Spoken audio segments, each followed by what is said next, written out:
Speaker Johnson, you say that the Democrats had a Hate America rally, but what does it say that the President of the United States over the weekend released a video of him pooping on the American people? The President uses social media to make the point. You can argue he's probably the most effective person who's ever used social media for that. He is using satire to make a point. He is not calling for the murder of his political opponents, and that's what these people are doing. I mean, they're in one of these photos. I think there's a picture of the president hanging in effigy by a noose on one of these, the one on the far end. I mean, it's unconscionable.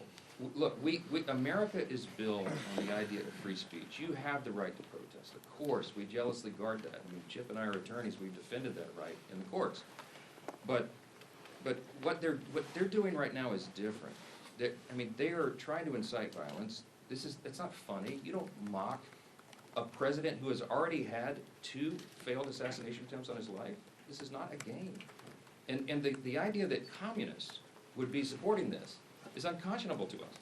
Look, when we give tours of the House chamber, and we bring in constituents, and we point out all the historical facts and images around the building, I always start with "In God We Trust," which of course is right above the rostrum of the speaker's podium. And if you look in the visitor's guide to the House chamber, it says on page 14, when was that put there? Well, it's put there in the early 60s, 1961, as I recall.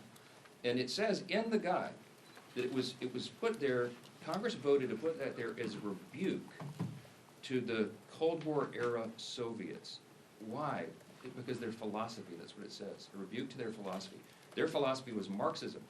Marxism begins with the premise that there is no God. It is antithetical to who we are as Americans. The Declaration of Independence says we're created by God and He's the one that gave us our rights. It is in God whom we trust. That is the national motto. That's what America is built on. What those people are advocating for is at its essence un-American. And when they go the next step and they call for violence on political officials in an environment that is already a heightened threat environment, it's dangerous stuff. They had the right to do it. Congratulations, they didn't burn any buildings down. That's a big achievement for the left, to have some kind of gathering where they don't have a loot-in and riots and burn a building down.